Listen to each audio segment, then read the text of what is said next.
Heads up, if you're coming into Pittsburgh this weekend, the Liberty Bridge will be closed in both directions, and it's not set to reopen until Monday morning. But Paul Martino reports there may be some light at the end of the tunnel. Paul.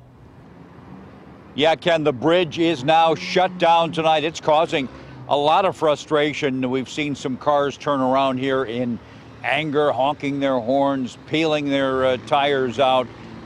This has been a lot of frustration over the last 2 years for the 60,000 cars that travel across this span each and every day. But as you mentioned, this may be coming to an end. There's an indication now that the project's nearly over.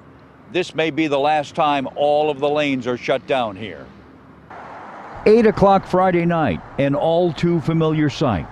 Barricades going up, detour signs dragged onto the highway, motorists greatly inconvenienced. I'm annoyed because now I don't know how to get home. You can kind of maneuver around it, and there's thankfully some ways around it, but you definitely have to kind of plan for it. And the Liberty Bridge, once again, shutting down. They're putting the finishing touches on an $80 million 2-year rehab project. This weekend, they'll be doing some electrical work, painting lines, and finishing work on the deck. It's almost over. Forever. Yeah. It's never ending. it's a relief because it's just a basic shortcut for everywhere. The outbound tunnel at McCardle Roadway reopens Saturday morning. One lane in the inbound tunnel will take you to Arlington Avenue. Everything, including the bridge, reopens by 5 a.m. Monday. So, when will they finally finish work on the Liberty Bridge?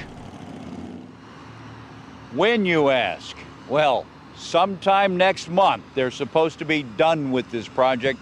In the meantime, there'll be a lane closure or two to deal with, but it's almost done. Reporting live on the Liberty Bridge, Paul Martino, KDKA-TV News.